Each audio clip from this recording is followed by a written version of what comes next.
You're listening to 772 Sports, a local Treasure Coast sports podcast highlighting everything from Little League to the NFL. Here are your hosts, Curtis Carpenter and Mike Higgins. All right, everybody, welcome to episode number 9 of the 772 Sports podcast. This is Curtis Carpenter, and I am on the phone with our co-host, Mike Higgins. How you doing, buddy? I'm ready to go, man. It's like Michael Jordan in the flu game, but I'm here. Oh, man, Mike is sick as a dog. I'm not sure what's going on in that body, but it ain't good, and I told him don't come to the office. So what do we got for him this week, Mike? So we're going to do a little bit of Treasure Coast chatter, right? Yep. We still have some winter sports to talk about. I think we're going to go all the way around. A little NBA, little college football, NFL, MLB. I think we got a little bit of everything today, right? Yeah, I think we got the whole slate. We are going to bring MLB in, even though we said last week we weren't going to, but we will. So, first up, let's talk a little Treasure Coast chatter. You ready? Let's do it. All right, here we go.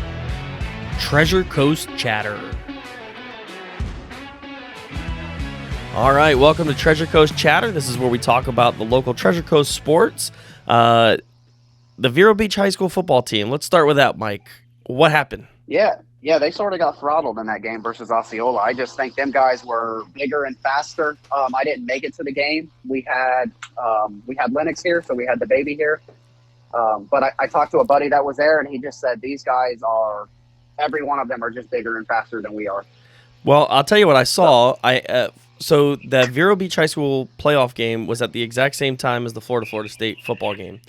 And so I had both on at the same time, and I turned my head to watch the Florida State game, and after one play, I turned my head back, and Osceola was up 7-0. And it was like, whoa, what? And it did not get better from there. I didn't watch much of the game. Again, my focus was primarily on Florida State, but just like you said, it seemed like Osceola was probably just a bigger, better team. Yeah, we were just outmatched, just outmatched physically. I don't know that it was game plan, or I don't know that we could have did anything differently. They were just bigger. I mean, there's just no getting around it. They were just bigger, faster. I think Vero played good just considering, but yeah, they just a tough matchup. Well, what's unfortunate, I think, mostly for Vero is that, they have the stigma where, all right, they have a great regular season, they lose in the playoffs. And this year, not only did they have a great regular season, but they were beating good teams. And It was like, all right, this is the year we get over the hump. And then they just get into this game with Osceola. And, it's easy to say, oh, we were outplayed or we were outcoached or we were this or we were that. But, I mean, the reality is I think that maybe that was true. Like, I just think that, oh, wow, you got something going on there, Mike. The bathroom. Can you hear it? Yeah. But yeah, I think terrible day, bro. No, you're good, man. Model going. I'm sick. It's like, oh, well, we're good. We can still hear you. I think. Hopefully, it's not too bad, man. Yeah. So anyway, what I was getting at is maybe all of those cliches were just true, and maybe just Osceola was better. But boy, watching Vero this year, you had to think that they had a shot. They had a tremendous season. Aronson going down was really, that killed him. Not fun. Watching Jacobs this year was unreal. We get him back next year, though. We get him back next year. So, again, I'm not sure. He's still wearing a cast. I'm not sure what that looks like. We talked to Matt Paris in our last episode about, are we going to have a little quarterback controversy? He said if Aronson is good, absolutely not. He is the guy. But with injuries, you never know. So, hopefully speedy recovery and he's perfectly healthy and can bring Vero to another great season next year. But, I don't know, man. That was just super unfortunate that Vero lost to Osceola. Get later in these playoffs, it gets tougher. So, they struggled with them, and I could see why. I mean, those guys were big and fast, and excited to see what they do next year, though, with a senior quarterback. They'll lose Van Jacobs to the Seminoles. But, yeah. Yep, and then the other Treasure Coast team we typically follow, especially through the playoffs, was John Carroll. They lost in the Final Four. They got all the way to the Final Four. They lost to Trinity Catholic 22-10. Just another unfortunate loss. I don't think they got blown out quite as bad as Vero did, so that might make the I don't know. Does that make the loss a little easier to absorb or a little harder? Like if you just get completely smoked, like is it like all right, fine, like we just weren't as good, or if you lose by 12 points in a very close football game. That I guess that's a question for Mickey Grudy. Yeah. We need to have him back on get a little synopsis of the season and see what his thoughts were. I know he was proud of his guys. They were fun to watch, man, and I loved talking to Mickey about that team. He had high hopes for them, and I don't know if Final Four is kind of where they were planning. I'm sure they wanted to win a state title, but they went pretty far, man. They went farther than I thought they were going to, and they looked really good. Yeah, I mean, they were just a really, really good football team all season, and I think I can predict what Mickey would say. I think he would say a loss is a loss, and losing by 1 or 100, that it sucks. Absolutely. But I'd like to ask him the question. We'll have to have him on and ask. But yeah, I mean, between Dawson Mail and Tony Colbrook, I mean, this team was really good. It was well rounded, and they just had a hell of a season, man. Those boys should be proud. Mickey should be proud of that program because it really is back on the map. There was a while there where John Carroll was just kind of like meh. And now, I mean, they are a force, especially now that they've realigned all of these classes and divisions and everything. I don't think this will be the last Final Four appearance that they're going to have, especially in the next few years. Good. They look good. I think it started a few years ago with Jay Allen, just kind of getting that and kind of helping revamp that program, especially with football and baseball. I think he played basketball too, didn't he? He did, left-handed. But yeah, he did. He shoots left-handed. Yeah, it's wild. He's the best athlete I've ever seen in my life. Yeah, they're going the right way, and I don't expect anything less from baseball. Dave Parra and Jason Tomar both run that program, and they do a good job of it. Oh yeah, I mean, I can't wait. I can't wait till we start getting to the podcast episodes when baseball's going, because between Vero and John Carroll, we are definitely going to have a lot of content for everybody, and both teams are going to be really good this year. Especially, I'm telling you right now, John Carroll baseball is going to be really, really good this year. So now, are you going to be calling Vero games this year? We're working that out. There's some stuff behind the scenes that we're trying to figure out. So that sounds very cryptic, but the answer is I don't know, but I'm hopeful that we will. Well, hopefully you do, or you could take your talents down to South Beach and go to John Carroll. Well, I mean, they play kind of far away from home for me. I like my 3-minute drive to the reservation where I can call those games. But we'll figure that out. So we need this voice on radio, though. Oh yeah. I don't know about all that, but I do enjoy calling the games, and we only got to call one last year, and that was based on just my availability and Stephen Bird, who does the color for me, his availability. But for those of you that don't know, for 3 or 4 seasons, me and Stephen Bird and I, we called all the home games for Vero Beach High School baseball and have a blast doing it. The kids are great. The program is great. Brian Rahal runs a tremendous program there. And Stephen Bird was a former coach, so he's got knowledge far beyond anybody else I could bring on that broadcast with me. But I think Vero's going to have a good team this year. Traditionally pitching was where they were strongest. I think that is starting to shift a little to offense, but we'll see. I mean, again, they always put out a quality product, and I'm excited to see what they do this year. Nice. So. And awesome. Yeah, and you said you had a little bit on basketball? Not much. They've played 5 games. I know the result of 4 of them. They're at least 2-2. So they're either 3-2 or 2-3. I don't know how I think they played Westwood the other night, and I don't know how they finished. But I do. It's funny. We're big sponsors for my company is a big sponsor for the basketball program. We have 4 sets of season tickets, so I will be going to some of those games, and I'll definitely be reporting on what we see. I just haven't been to one yet. So nice. Yeah, I'm looking forward to it, and the basketball program I think will be good this year. But I don't really know because I haven't seen it, so I will report back. Some more, just to wrap up Treasure Coast chatter, some more. The Vero Beach High School, talking about the baseball team, they have a big golf tournament coming up this Saturday at Meadowood, December 10th. Today's the 8th. The podcast will come out today. So, yeah, in 2 days. 2 days. Yep. I think they're still taking signups. So, if actually, you know how you could find out? I'm going to tell you right now all the information. So, you can look them up on Facebook. But I'm going to do that for you right now while I'm killing time and we don't have dead air. Let's see. Vero Beach High School Baseball on Facebook. And then the last thing that was up is this golf tournament, December 10th. It's at Meadowood, 11 a.m. pregame lunch, 12 p.m. shotgun start. And if you want to play, it's $125 a player. So I'm not a mathematician, but I think that's $500 for a team. And you can call Kim Romans or Angie Holzhauser. Kim Romans 913-2328. Angie Holzhauser is 643-5665. And you could sign your team up. $500, Meadowwood, sign up. noon.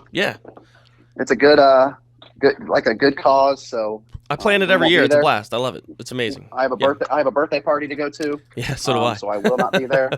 Yeah, unfortunately, it's my son's birthday party that day. So this will actually be the first year in many that I'm not playing, but that doesn't mean you guys shouldn't be playing. So anyway, they should be playing. Call Kim or Angie. They'll make it without you, CC. Yeah. They'll figure it out. There'll be fewer windows and cars hit without me there. So somebody's probably saving some money. And then also on that same day, December 10th, this is not really an open sign up, but the Grapefruit Pro-Am at Vero Beach Country Club is December 10th. And the reason why that's really noteworthy is Jackie Stolting, LPGA Pro, will be the first female professional golfer ever in the longest running Pro-Am in the state. So really, really cool. There have been teams over the last few years asking if Jackie can play. And there's some, I don't know why she wasn't. I can make some presumptions, but she has finally been invited. She is far and above the best golfer ever out of this county. So it's a shame that she hasn't played in previous years, but she will be playing this year, and we will try to get her on this podcast next week to talk about. You could pull some strings on that. So right? yeah, some inside baseball here. Her brother actually works with me, so we're definitely gonna be able to get her out. I've played a round of golf with her. And I will tell you this: she doesn't hit it further than anybody I've ever seen, but she is the most consistent golfer I've ever seen in my life. we were playing. We actually played at Meadowwood. I think we were on the 10th tee or 11th tee. We'd been playing all day, and I said, "Hey, we're just goofing around out here. But when you play goofing around, what are you trying to do?" And she's like, "I'm not really trying to do anything. I'm just watching how my game is." And she's like, "For instance, the last 7 drives I've had have been on the left side of the fairway." And I'm like, the last 7 drives I've had have been in the freaking woods. So right, left, short. Right, yeah, but like she's super consistent and really good golfer and just a great person overall. I mean, she's tremendous and fairways and greens will make you some money. I'm telling you, and she's made money again. Professional golfer. You can't be a weekend hacker like us. This is cool, man. It's a big event. Jake Owen has played in this thing. Jordan Spieth. There's been a lot of really good players that have played in this thing. Yeah. Kenny Perry. Yep. I mean, he's playing this year. So John Daly. These are all PGA Tour guys. Yep. Yeah. John Daly. Yep. Yeah. There have been tons of really, really great pro golfers, and Jackie's going to add to that list. So, yep. Anyway, I'm happy for her. That's awesome. Yeah, that's December 10th. I think it's the 10th and the 11th. I actually think it's a 2-day event. But anyway, it's 2 days. Yeah. Yep, definitely 2 days. But like I said, we'll try to get her on next week if we can, just to talk about that experience. And I think that's it for Treasure Coast Chatter. There are some other winter sports. Again, I'm going to try and reach out and get some more information on things like wrestling and the other sports that are going on in the winter. But for now, that's what we got. Awesome. All right. You ready to talk a little college football, Mike? I love it, man. Let's do it. All right, here we go. 772 Sports is brought to you by Vero Beach Social Media, your local digital marketing agency. From Facebook advertising to graphic design to podcast production, Vero Beach Social Media has you covered. Contact them today at 772-999-6636 or visit VeroBeachSocialMedia.com. College football Gridiron Gab. All right, everybody, this is Gridiron Gab. It's our segment where we talk about college football. It is Mike's favorite subject, although maybe not so much this season. Again, if you're not a chronic listener, Mike is a Miami fan. I'm a Florida State fan, and I've been giving him shit about it all season. And I'm not sure he likes the segment anymore. Do you still like this, Mike? Is this still your thing? Listen, college football is my thing, no matter what. I think college football is better when Florida State, Miami, and Florida are good. Florida State is already there, getting there, and I think that Miami and Florida are on their way back. I think they have the right coaches, so I think we're heading in the right direction. I thought this year would be better. It was a little bit rough, but we've purged the roster now. Miami, I think, has 20 guys in the transfer portal, which was by design because these guys really aren't buying into what Mario's selling. So it's going to look like a whole different team next year, and I'm excited. Well, we'll get to the transfer portal. The first thing I want to talk about is the college football playoff. Yep. It's 4 teams this year. Does it go to 12 next year? Is it It 8? goes 8 or 12? one more year. Okay. It's 12, but there's one more year. So Gotcha. next year So will one still more be year, 4. 4. Okay. Yep. So we've got 4 teams: Michigan, TCU, Georgia, Ohio State. My question to you is, did they get it right? Are these the 4 teams that should be playing? I think so. Yeah, I think they got it right. I think TCU deserved to be there. I mean, Ohio State's only loss was to another playoff team, so you couldn't keep them out, I don't think. I guess for argument's sake, what team had an argument to be in? Well, Nick Saban was selling his soul to the devil trying to get Alabama in this thing. I mean, he was on every network and every place the last week of the regular college football season, just trying to willing his way into it, and he didn't get it. Well, no, and it's almost like finally they didn't cower to Bama. You know what I mean? Like I thought for sure they were going to get in because they're Bama and Nick Saban, but every game matters in college football, and you can't lose 2. Yeah. No, I agree. No matter who those 2 are, it just wouldn't make sense to have a 2-loss team in this playoff. So I agree 1,000% that, I mean, Alabama should not be in the playoff this year with only 4 teams. Now, if it's an 8-team playoff, hey, go for it. Yeah. But yeah, this just it wouldn't have sat right with me. So I think they, in my opinion, they got it right. I don't have a dog in the fight. I'm not a fan of really any of the teams. I kind of follow Georgia just because I have a lot of buddies that are Georgia fans. I think they're the best team in the playoff by far. But yeah, I don't think there was a team at 5 that had a legit big argument to be in. Well, I mean, in my opinion. Yeah, I mean, it goes like this. I mean, Alabama's got 2 losses. Tennessee's got 2 losses. Clemson has 2 losses. How do you stick any of those guys ahead of a 1-loss Ohio State team who lost to the number 2 team in the country? Like, that just, again, it wouldn't have sat right with me. I get what Saban was doing. He's got to try and get in there. But I don't think that there's a good argument for Bama, Tennessee, Clemson. And then you go down the line, Utah, Kansas State. Come on. I mean, these other teams, these aren't Clemson legitimate didn't have an argument at all. So No. I think Bama, just off pedigree alone, kind of is where their argument's coming from, just because of where they've been. And, I'm glad that the playoff committee got it right. But like I said, a lot of fans aren't thrilled about the 12-team playoff, but I like it, man. I mean, I like 12 teams getting in. I think it's not. I think, I don't know. I mean, listen, I think 4 is the right number. But here's why I make that argument. All right, for 1,000 years of college football, it was the top 2 guys, right? Actually, for 1,000 years of college football, it wasn't even the top 2 guys. It was like, hey, it depends on what conference you're in, and either you're going to play in the Orange Bowl or the Rose Bowl, and that's pretty much it. And then it got to the top 2 guys. It was like, okay, well, if you're number 3, you can make an argument that you should be the top 2. Okay, like like TCU could make an argument. Oh, we should be number 2. Well, you're splitting hairs at this point. It doesn't matter. And now Ohio State could make an argument. Maybe, hey, we should be 1 or 2. It's not a good argument, but I guess you could make one. But in what universe does Alabama make an argument that they should be one of the top 2 teams? Like, obviously they're not. Yeah. They're not even a top 4.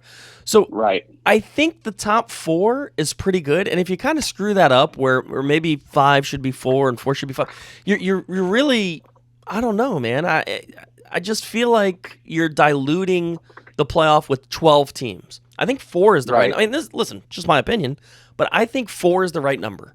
You're opening up Pandora's box by going to 12. All right, so right now, Florida State's number 13, okay? Right. Florida State could make an argument right now, hey, we should be number 12. Okay, and that's a valid argument. I mean, I don't know who's 12 right now, probably like Kansas State or Washington or somebody, Penn State. I don't know. I think I seen a mock 12-team thing, and I think Coastal Carolina or somebody like that would have been the 12th team. Okay, gotcha. So the point is, Florida State could make an argument that they should be in the playoff. There is nobody with more than half a brain that thinks that Florida State should be playing for a national championship. Again, I'm a Florida State fan, so let's make that clear. Why does the number 12 team in the country, or 13 in this case, get to make an argument that they should be playing in the national championship? That is bizarre. To me, it's not, and here's why. Now, first, I'll preface this with I love college football. So more college football games for me is my happy place, right? But why the argument against 12 teams when we have so many teams in the NFL that make the playoffs? I mean, sometimes there's a there might be a less than 500 team that makes it this year. Well, and I'll make the same argument for the NFL, and I've actually made it recently about Major League Baseball. There's too many teams in the playoffs. There's just too many. The regular season doesn't matter. At some point, you said it earlier, every game matters, right? That's why Alabama's not in the playoff. But when you expand it to 12, every game doesn't matter. Every game doesn't matter now.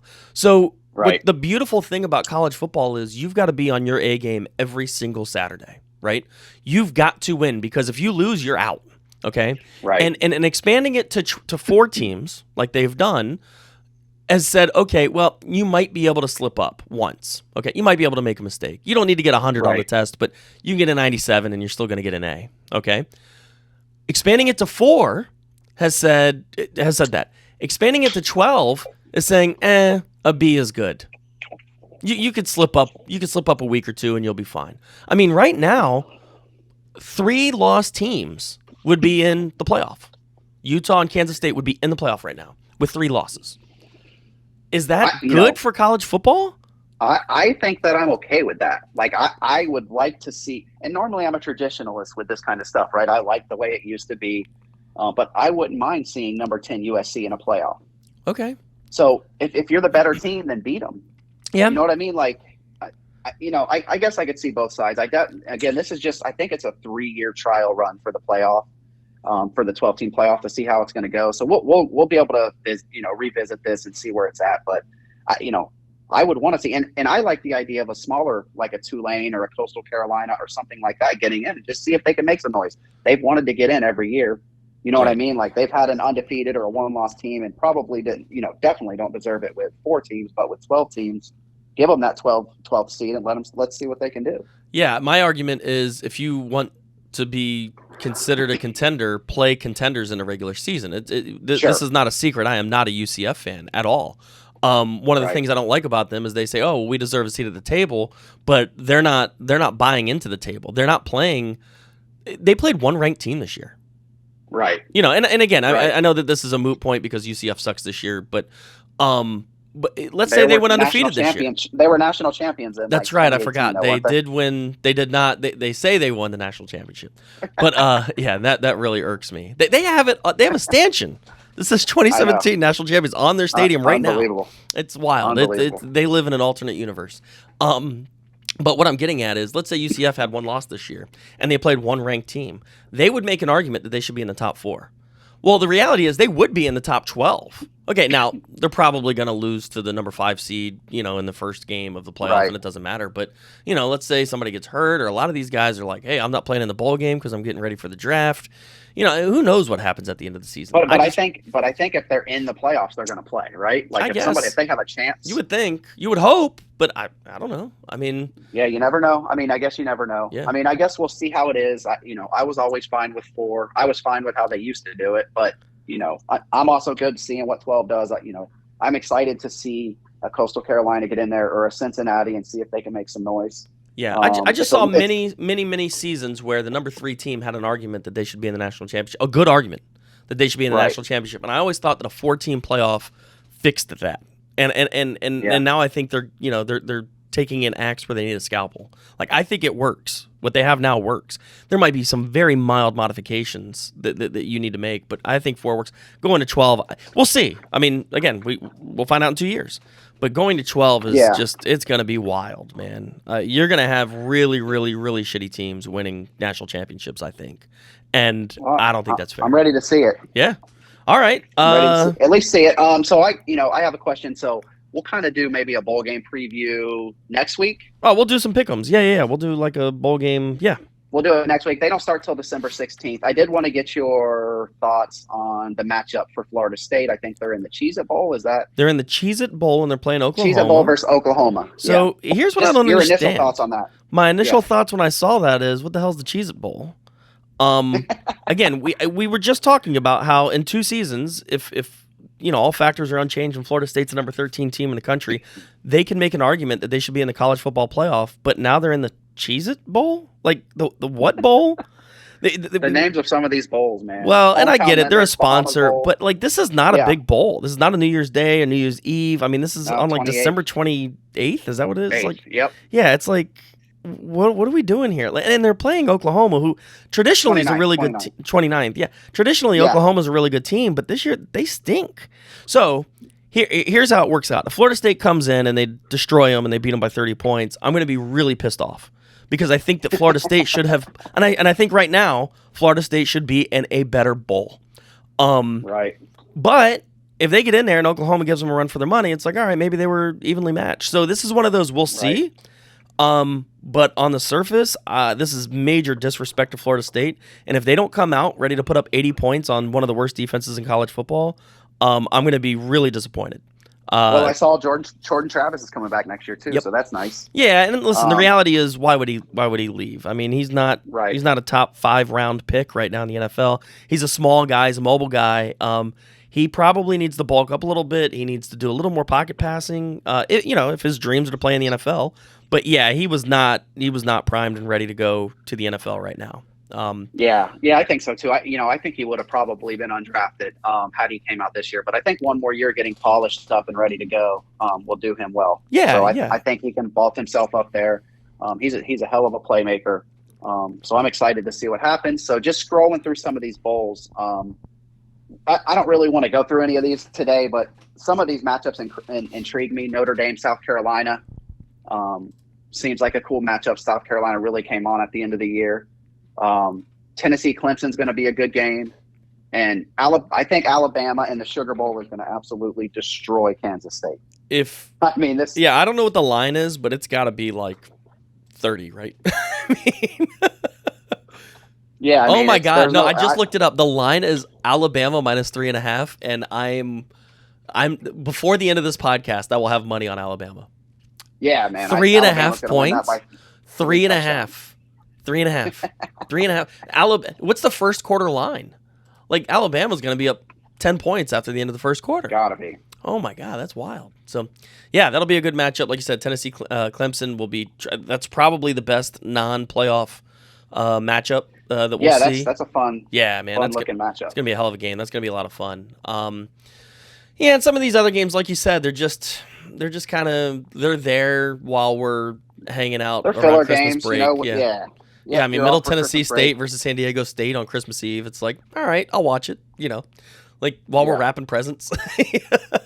Liberty versus Toledo. It's just one of those games where it's like I'm in the office, I got the TV on, I'll put it on. But Coastal Carolina versus East Carolina is going to be a high-scoring game, man. I'll watch that one. There's going to be some points scored there. Yeah, a little run and gun there. But the old Ticket Smarter Birmingham Bowl. Oh yeah, the Ticket Smarter Bowl. I wonder what it costs. Like I'm gonna find out. Like what is the Camellia Bowl? Like how do I get Vero Beach Social Media's name on the Camellia Bowl? It's Georgia Southern versus Buffalo, Tuesday, December 27th. Like we need to get a Vero Beach Social Media Bowl. It's happening. The Wasabi Fenway Bowl at Fenway. Yeah. The Wasabi Fenway Bowl. How about the Jimmy Kimmel LA Bowl? Yes. Washington State and Fresno State. Yeah. Oh, all right. I gotta do some research here. These are funny. We will go further into detail with the bowl games next week. I do want to talk. We have this is gonna be a long segment. I do want to talk a little bit about Deion Sanders. Deion Sanders is no longer the head coach at Jackson State. He is off to Colorado, and I'm mildly surprised by that. What are your thoughts on Deion leaving? So I'm not surprised at all. He was pretty clear in the beginning that he's doing this to try to get another job. I'll have to pull up the video for that and show it to you. But he was pretty clear all along. So I'm not surprised he left. I'm cutting you off. Yes. I'm not surprised he left. I'm surprised he went to Colorado. Oh yeah. Yes, that was probably more of a surprise, especially because I think USF was available, right? I think he would have killed it at USF. Like an hour from his home. Yeah. Yeah. I mean, he's from Fort Myers. I guess I'm a little surprised he went to Colorado, but they must have made him an offer he couldn't refuse, and I think he's going to kill it there. Did you hear them say that they don't have the money to pay him yet? Did you hear this? I did not. Yeah, I did not. They said we don't have the money, but we're going to get it. I'm pretty sure I've said that to a creditor sometime in the past, and I'm not sure I ever got it. Like, that's kind of a wild thing to say on national TV, like to the I don't media. got it all, but I'll put something on it. Right, I can pay you some of it. Deion Sanders now has a layaway plan for his head coaching contract, but no, man, just on the other side of that, I think he did so much for bringing the HBCU programs kind of to light there for a couple years when he sort of stole Travis Hunter last minute, which was kind of a big deal, man. It's huge. He did a lot for the HBCUs on his way out. So here's my question. I actually have this written down verbatim. Will Jackson State and HBCUs suffer with Deion no longer there? So yeah, HBCUs, Jackson State, all these great schools, great programs. They all got a little notoriety for the last 2 years. Deion's in Colorado now, and I'm afraid that there's no more light on the HBCUs. There's no more light on these schools, and they're just going to go right back to where they were. That's not Deion's fault. I'm not going to blame Sanders for that at all. Nope. He should not be required to stay. What I would have liked to have seen is kind of a succession plan, if that makes sense. And maybe there is one, and I'm just not privy to it. But in 2022, like, you've always got to keep something moving. You've always got to keep something going, or else it'll go away in a second. Attention spans are nanosecond long. Right. I'm just afraid that they're going to suffer, and all these kids are leaving Jackson State. The kid you were just talking about that they recruited to Jackson State's now going to Colorado. And I don't know, man. I hope that's not the case, because I'm really excited about what Deion did for them. I'm really excited about these schools that they were starting to get recruits and starting to really make a move. And I don't know. I mean, that's just my opinion. So, yeah, I agree with you. And so if you kind of follow this, which I love Deion. He's the reason, even though he's a Florida State player, he's the reason my favorite number is 21. I loved him in the NFL, but it seemed to me like, and we can read up on this, but it seemed like the HBCU coaches did not care for him. Well, like I because he was whooping their ass. Why would you like him? He comes in, he goes undefeated. On more than one occasion, he's not HBCU. Like, I heard it. I heard the other coaches say that. They were pulling away from him on handshakes and all this other stuff. And I get it. Like, I get, he would whoop them and stuff, but I don't know. Probably the other coaches are pretty relieved, I would think. Well, if you're doing something wrong, okay, and you're keeping your job, and somebody comes in and says, hey, you're doing it wrong. I'm going to show you that you're doing it wrong. I'm going to show you the right way to do it. And then they do that, and they prove that you're not doing your job. You're probably not going to like the guy. Right. Deion came in and was like, hey, listen, the culture here, the way that you guys are doing things is not right. I'm going to show you how to do it. And he did. And he went undefeated, and he won his conference, and they're in a bowl, and he's showing these teams. I mean, he laid out the blueprint for how you get kids excited about coming to an HBCU, and they don't like that because they think that they had the blueprint, but it was wrong the whole time. Yeah. So, yeah, I think there's definitely something to learn there from Deion. Yeah. I mean, the proof is in the pudding. Team went undefeated. They won the conference. Like, what else do you want from the guy? They're getting national recruits. I mean, it's he was doing something right, and a lot of that is he's Deion. Well, most of it is he's Deion. Yeah, some people aren't. Just anybody going in there is not going to be able to walk into a kid's living room and say it's me, Prime. You know what I mean? Like, right. So he goes to Colorado. They won one game last year. What are the odds that they do well? And again, I'm not going to give them till next year. But with the transfer portal thing now, your leash is a little shorter because he's bringing his guys there. I mean, he even told them. He told these guys, he's like, go to the transfer portal because I'm bringing my own luggage, and it's Louis, meaning Louis Vuitton, which is, by the way, a Hall of Fame line. So what kind of leash does he have? If he's bringing his own guys and he's bringing his own swag and he's bringing his own program to Colorado, and they win one game next year and maybe two the next year, is this a project gone wrong? I would say he may have the longest leash in coaches. I mean, what do they expect at Colorado with anybody else? Like, I don't know that they expect much there. You know what I mean? Like, I don't know. I think he's going to have a pretty big leash. Like, I think he'll have 2 or 3 years where he's Okay. where he's able to struggle. All I and know keep his job. is if I hire a guy in my business and I don't even have the money to hire him, I'm putting him on layaway. And he comes in and 2-3 years down the line, he ain't doing what he's supposed to do, he's gone. You know, that layaway plan only lasts so long. But Yeah, I mean, maybe you're right. Maybe because he's Dion and because they have this monetary commitment, you know, I don't know. Well, I'm going to tell you this: if they're already saying they don't have the money, then they definitely don't have the money to pay a buyout. I'm sure That's a good he point. has an impressive buyout. Yeah, I'll be curious to see what that buyout. Let's see what it looks like. I mean, I honestly hope he succeeds there. Oh, I love Dion. Dion's one of my favorite players. Yeah. Again, I'll make a short story long. I don't mean to do this.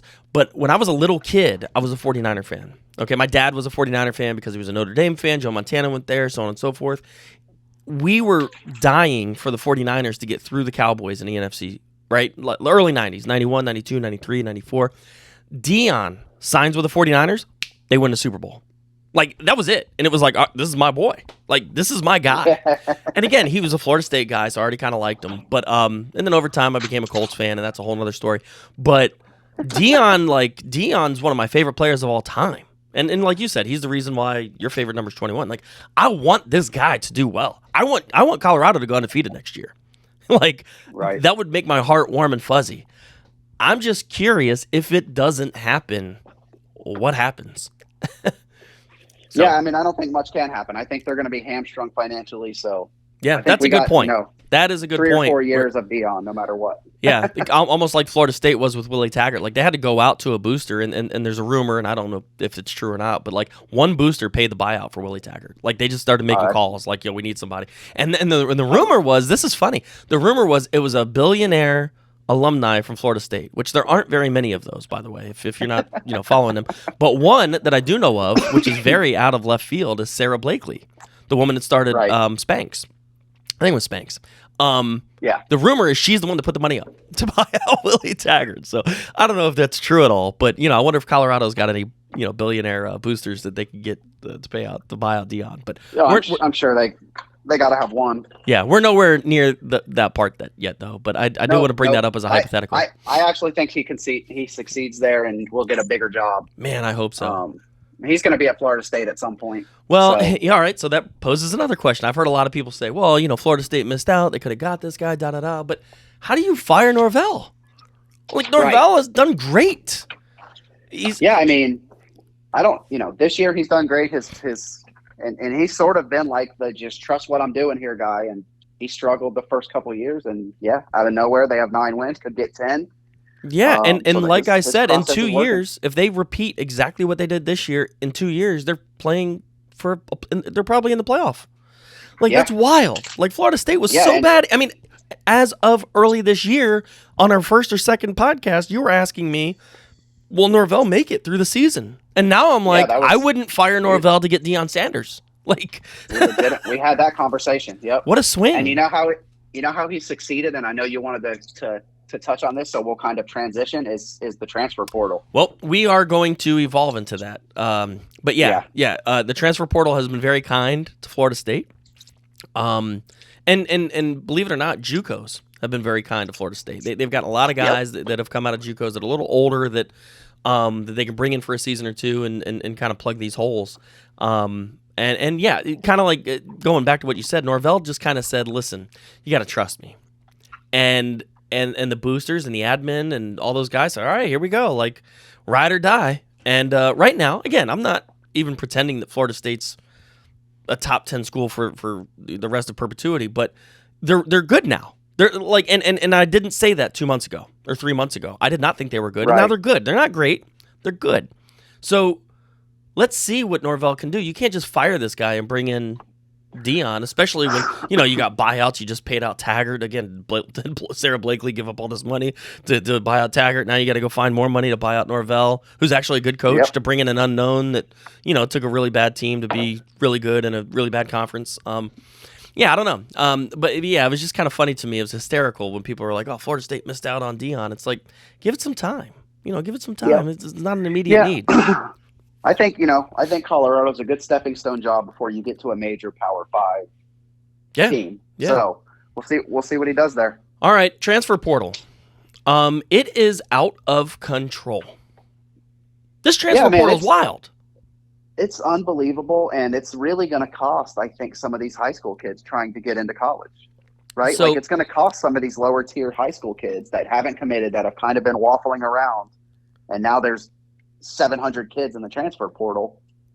Yeah, I want to give a little background. There's some novice listeners, I think, that maybe don't understand quite what the transfer portal is. So here's how it works. You go to a school. This is how it used to work. You go to a school, and you can transfer out of that school if you like. If it's voluntary. Let's say you go to Florida State and you want to leave and you want to go to Miami. You used to have to sit out one season. Okay. Yep. So you lose a year of eligibility, but you can leave. Okay. Then there was, if I remember correctly, there were exceptions to that rule. If I was being bullied, if something was happening at the school, I could leave, I could transfer, and I didn't have to sit out my year. I could just go the next season and play. And so people were abusing that. Had to get a waiver. Right. Yep. People were abusing that left and right. So college football said, yeah, screw it. No waiver, no nothing. You want to go, you can go. There's some times and there's some dates in which you have to enter the transfer portal and all that. But there is now effectively free agency every single year in college football because there's no waiver. There's no anything. You could just pack your bags and go. And it is wild. And like I said, it's out of control. With the NIL stuff, that's exactly what it is. Well, that just amplifies it. Free agency. I know it is free agency. It's straight up. Yeah. Straight up free agency. Yeah. It's John Ruiz is going to give me money at Miami, but now this other booster at Florida State's going to give me more money, so I'm just going to pack my bags and go. And it's like, well, wait a minute. Like, what is going on here? Yeah, it's insane. So, and you know who this is hurting the most right now, I think, is the University of Florida. They've got literally half their team. I know that 5 defensive starters from last year have entered the portal. Yeah. And I don't know all the players and all the names. I don't follow it quite like you, but I do read these headlines, and I'm like, oh my God, Florida's getting dismantled. It's crazy, man. and like you said earlier, there's a lot of players entering the portal from Miami, but that's by design. That's basically Mario Cristobal saying, hey, you're out. You're not going to play. Yep. So either you could stick around here and sit the bench, or you could go hang out somewhere else, but you're not going to play here. My favorite thing of all of this is Mississippi State has a running back, Dylan Johnson. I saw this. And their head coach is Mike Leach. And Dylan Johnson made a statement. I don't have it in front of me, but it was something to the effect of, Mike Leach doesn't want me here anyway, so I'm out. And I have never seen that in my life. Which, by the way, if you don't know who Mike Leach is, it's Leach. You got to look him up. He is the most bizarre human being on the planet. His interviews are always off the radar. They're just do me a favor. If you don't know who Mike Leach is, look him up. Leach, and he is the head coach at Mississippi State, and he's insane. And the fact that Dylan Johnson Go look up his YouTube video on Halloween candy. Okay, so I haven't even seen that one. An interview he did on the field. You've got to look it up. So it's not surprising to me that Dylan Johnson comes out and he's like, "Yeah, this guy doesn't want me here anyway." I think Mike Leach is teaching these kids how to be hilarious in the locker room, because that was just the most out of left field letter I've ever seen from a kid that's transferring. He probably saw that and laughed. Leach probably laughed. Yeah. So Dylan Johnson's like, he doesn't want me here, so I'm leaving. It's insane. It says you guys have helped me build my character and skills tremendously. With that being said, since I am not very tough, and Leach is glad I'm leaving, I will be entering my name into the transfer portal with the hopes of finding a more suitable place to play. Since I am not very tough. I mean, that is the most passive-aggressive statement ever, in the history of statements. Since I am not very tough and Leach doesn't want me here anyway. Oh, man, that's great. Well, so that's it for Gridiron Gab. That's all I have. Do you have anything else you want to talk about? No, man, we could go on all day, but we better just... A 30-minute segment. This is... For the sake of time, let's... Right. So, again, next week, we will be doing... I think next week we should do all the bowl pick'ems. All of them. I'll send you the link to the ESPN app. And, okay. What about, let's do a little lunch bet on this? Yeah, all right. Whoever... Whoever gets the most right. Yeah, whoever gets the most right, gets lunch. So I'll send you the ESPN link, and we'll be on the same one, so we can tell what we're doing, and then we'll just go through our picks next week. Perfect. All right, sounds great. So next up, we weren't going to do it, but we are going to do a little Major League Baseball talk. Ready, Mike? Let's do it. Here we go. Yes, sir. Around the Horn. All right, everybody. This is Around the Horn. It's our Major League Baseball talk. We don't usually do much in December about baseball, and we thought that we were done with this segment until spring training, but there are some wild signings going on right now, and we just want to talk about it. So, Mike, winter meetings have just ended. They ended today or yesterday? And yesterday, yeah. There have been multiple billions of dollars spent through the winter meetings. Close to $2 billion. $2 billion spent during the winter meetings.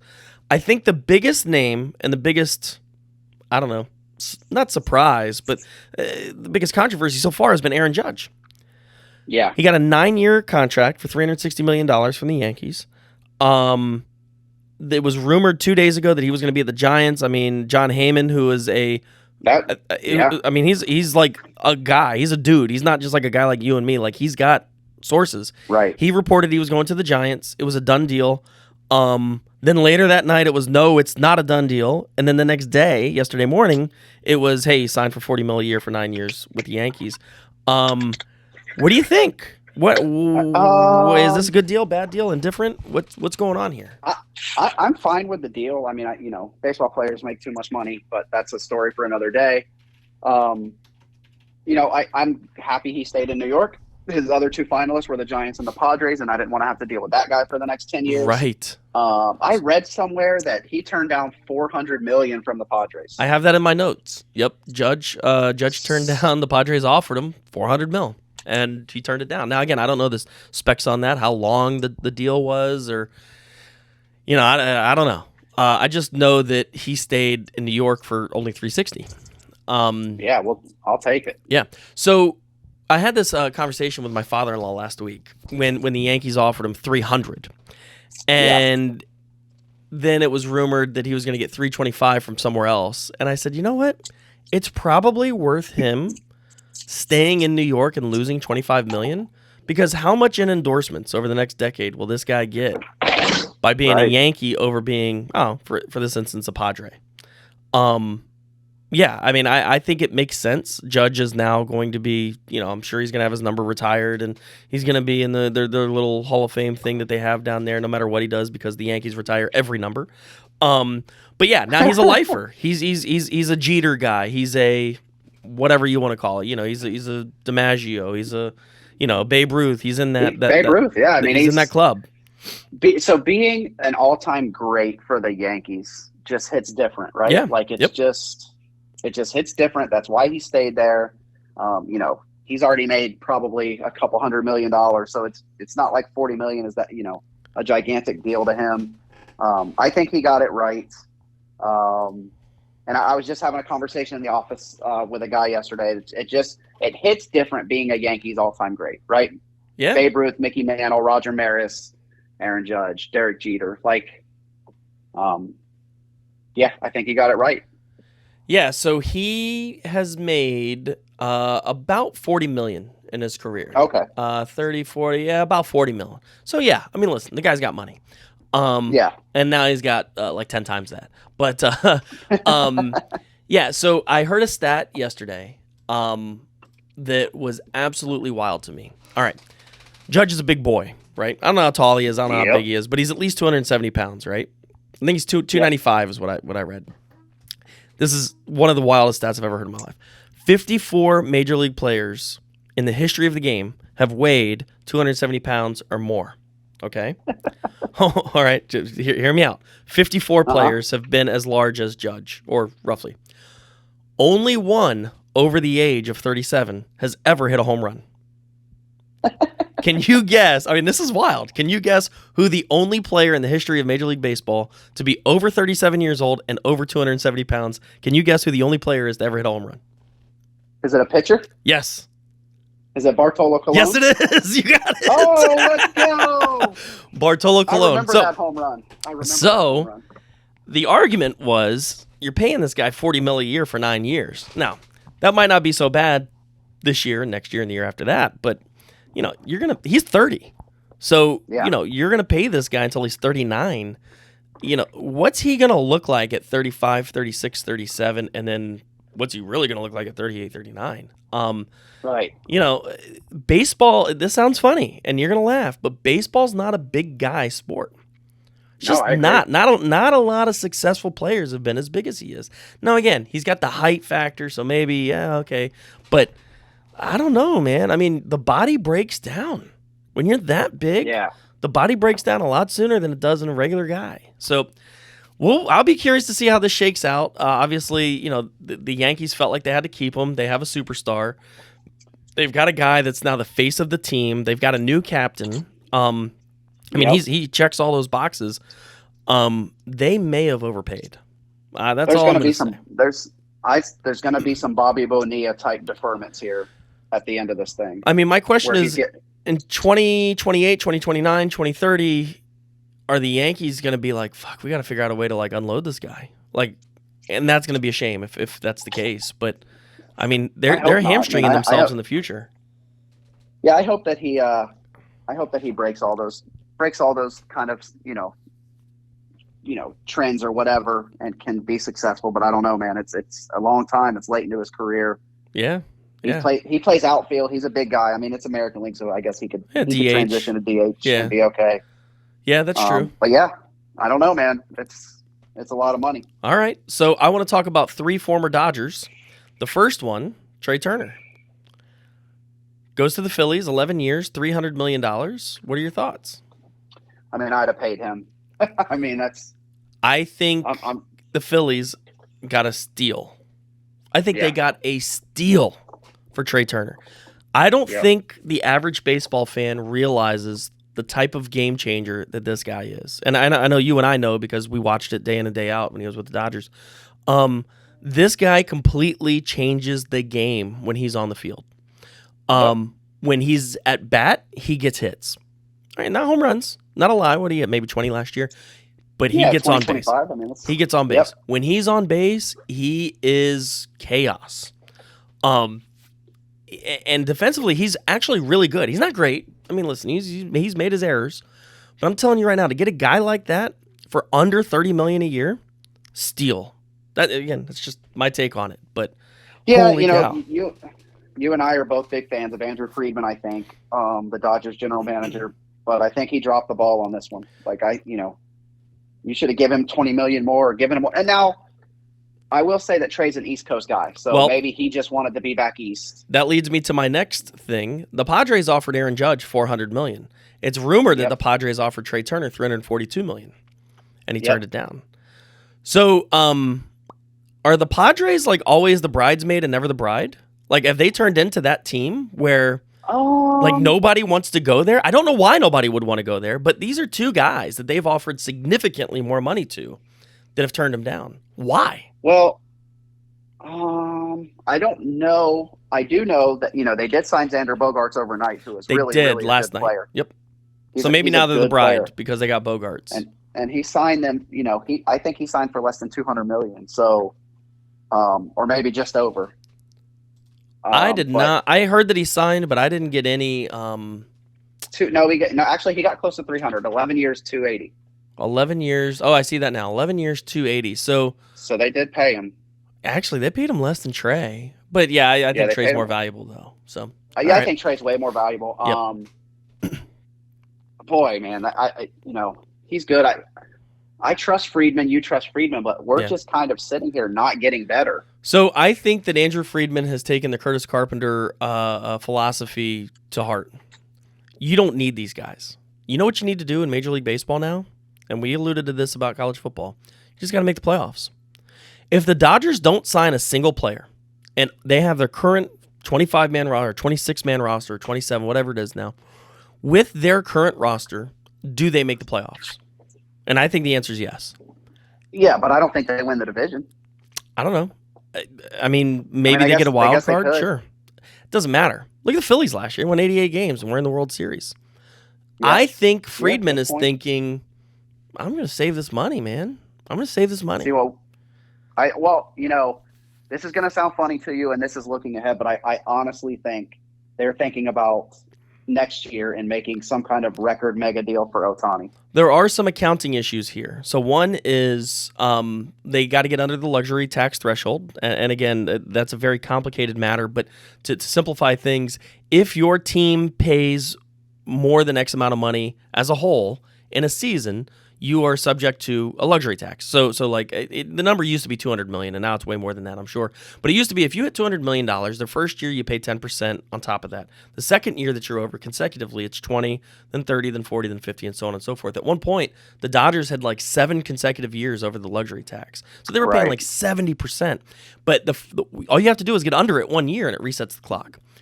Right. I think they're trying, and again, the schematics of that has changed a little bit, but still that reset of the clock is very important, and I think the Dodgers are trying to do that this year.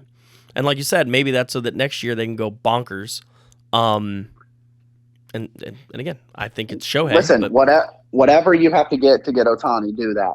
So, yeah. So I did see a little bit of a sort of what a mock lineup. Now, tell me if you think, and I think this is probably a playoff lineup, but Mookie Betts, Gavin Lux, Will Smith, Freddie Freeman, Max Muncy, Miguel Vargas, Michael Busch, James Outman, Chris Taylor, with Trace Thompson kind of filling in there too. Playoffs. Is that a playoff? Yeah. Yeah, I think so. It's a 90-win team with Kershaw so. and Bueller and Urias. And there's talks of Bauer coming back too. Yeah, I heard that here's another thing that kind of throws the Dodgers in for a loop is that, Bauer is appealing this suspension for next year. He's still under contract for next year. He had a player option that of course he exercised. And so technically he's a Dodger and he should be on the roster and he should be playing if Major League Baseball doesn't suspend him. So they are subject to his payroll. I mean, they have to pay him if he's not suspended. So I heard that they're kind of holding back until Major League Baseball decides what they're doing with this next season of suspension. Yeah, I mean, he's been out long enough, man. They need to let him play. With all the other stuff, you got. If I'm seeing Marcell Ozuna on a Braves field, listen, I don't think there's any reason. Trevor Bauer is. I'll just put it bluntly. He's a sick individual. I mean, the things that he did were kind of sick, and I won't go into specifics, but I also think hold on. Let me finish my thought here. Okay. I also think that everything that he did was consensual. That's it. And, I've always, since I was a little kid, and I think I've told this story about how my dad told me, never worry about what a player does off the field. I've always tried to separate what a guy does on the field with what a guy does off the field. With that in mind, and knowing that what he did was consensual, he probably should be playing. He probably should be. Yeah. I don't like it. 100%. It's disgusting to me. But honestly, in all fairness, he should be playing. But I don't know. 100% we'll see what happens. But yeah, I don't know. The Dodgers could use his talent. Again, I don't like the guy. Yeah, I mean, but they could use his talent. Yeah. Yeah. I don't know, man. I think he should play, and if we'll see what happens. I heard we're still in the running maybe for Dansby Swanson, which I would take at shortstop. Oh yeah, I like Swanson, and he's better than Lux. I mean, listen, at this point, I'm going to say who's better than Lux. I trust Lux there.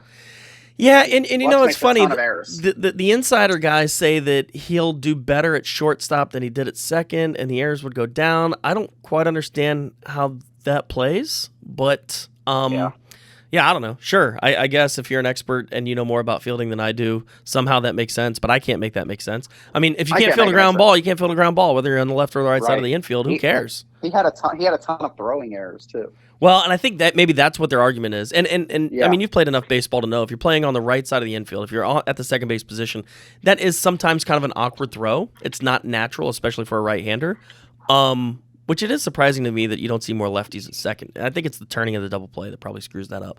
But anyway, point I'm getting at is, I don't know, maybe these guys are right, maybe they're wrong, but there are a lot of better options than Gavin Lux out there, and if the Dodgers want to sign one of them, I'm all for it. But if they don't, I think they're in the playoffs. Are you here for Correa if he signs?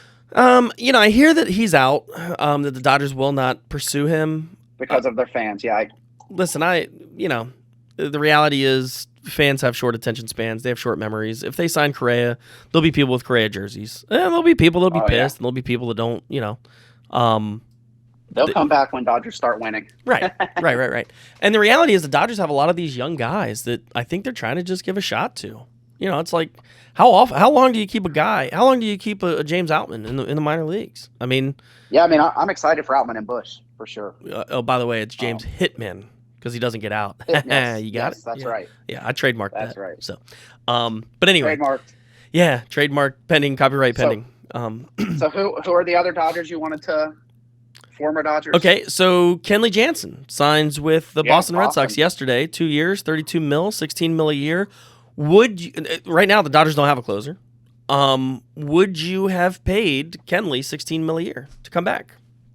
Yeah, I think that's probably closer to what he's worth. I think a 1 year, $15-16 million deal would have been cool. Yeah, come back for a year. Let's see what it looks like. I don't know if I want to pay the guy for 2 years. I mean, he's not a spring chicken. Yeah, I say we stick what's his name there that was lights out for us in the closer role, and I'm drawing a blank now on his name. Is that Knable or? No, not Knable. You know who I'm talking about. Evan Phillips. Oh yeah. Yeah, no, Phillips was great. Dude, he was lights out. Yeah. I just him and keep Brusdar Graterol healthy, and I think you got your closers. Yeah, I'll take it. Again, okay. As the Dodger roster is, I'm good with it. All right. The next former Dodger, now a former Dodger, is Cody Bellinger. 1 year deal with the Cubs, $12.5 million with a $5 million buyout the next year. So basically, it's effectively a 1 year, $17.5 million contract. It's a show me deal, right? Yep. So he's getting a year to show me you can get out of the crap you did in Los Angeles for the last. I mean, it's better part of 2 years, right? Yeah. And if you can't get out of it, we're going to pay you $5 million to leave. I mean, it's basically what it is. All right. So knowing that, would you have paid that to keep Bellinger? Again, would you have? I know Friedman 17. It's basically $17.5 million. Yeah. I would have for his defense alone. I would not. I think. Go ahead. Well, I think he gives you enough out there, and you can bat him 8th or 9th. Let me just take a peek at this. So did he hit 200 last year? I don't think so. But okay. All right. I guess I'd like to see what Outman has. I guess I'm okay. I'm kind of supportive of that decision. Outman and Trace Thompson, I think, will give you more out there. Yeah. So here are the numbers on Cody Bellinger in the last 2 years. In 2022, he in 504 at bats, he hit 210 with only 19 home runs. Okay, keep that in mind. Yeah. There's a big power guy, right? Like you can deal with a lower average if you're going to give me a lot of pop, whatever. He had 150 strikeouts. All right. 2021, he only played 95 games. He was hurt a little bit. Okay. He hit 165. I mean, he hit below the Mendoza line for 2/3 of a season and had 10 home runs, Mike. 10. Yeah, This is a guy that hit 47 home runs and hit 305 3 years ago. He is lost. I mean, he's not lost. I mean, like he's in uncharted waters.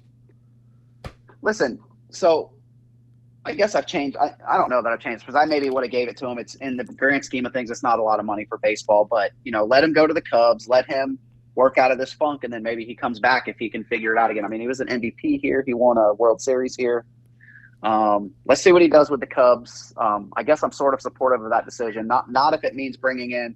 I saw the Dodgers were looking at Andrew McCutchen. Yeah, and I think that's just a filler. I think he would be. It's funny. I called Justin Turner like the role player, but Turner started at third most of the games last year. But I think it would kind of be like that. Like he's a clubhouse guy.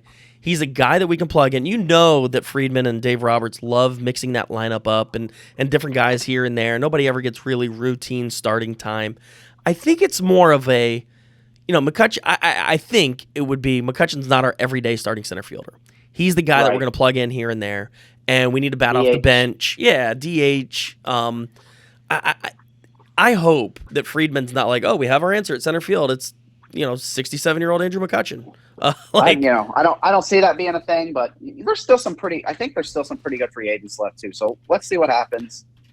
I'm eager to see. They normally don't sit on their hands and don't do anything. So they've got to be in the mix for somebody. Well, Andrew McCutchen is 36 years old, so he's not quite as old as I thought he was. But He sure looks it. He looks older than that. Yeah, he plays older than that. He hit 237 last year with the Brewers. I mean, so why are we bringing him in when you had Cody hitting 220? Right? Well, because they could probably bring McCutcheon in for like $8 million.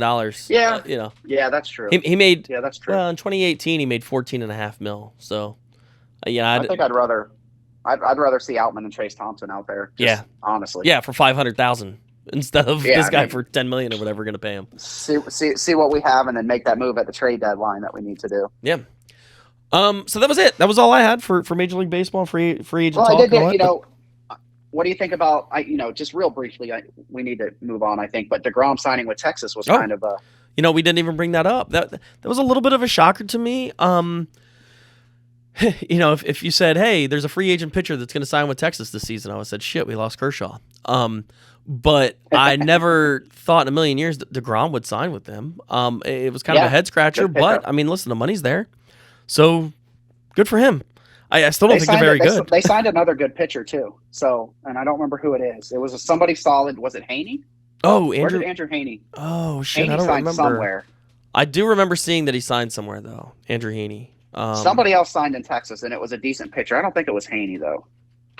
And then also, what about Contreras to the Cubs? That's to the Cardinals.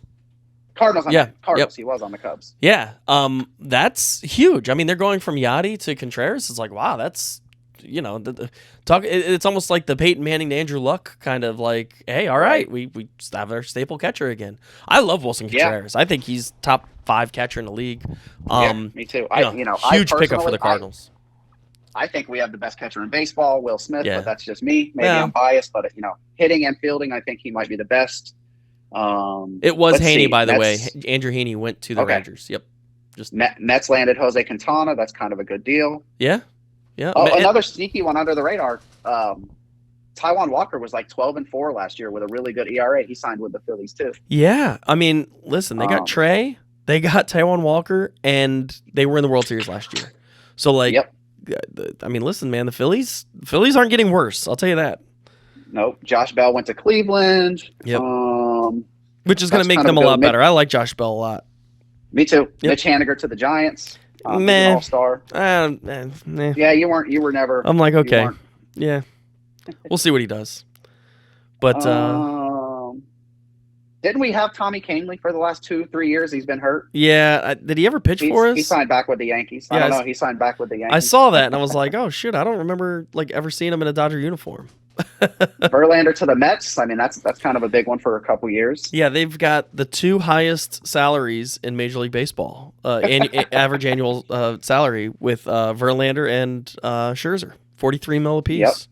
And they're both old guys, both 100 years old. So we'll see how those bodies break down this season. That's it. Yeah, I'm sure we'll have more next week. Hopefully, the Dodgers sign somebody. What's today? Today is Thursday the 8th. Okay, yeah. So the meetings ended yesterday. Yeah, that's it.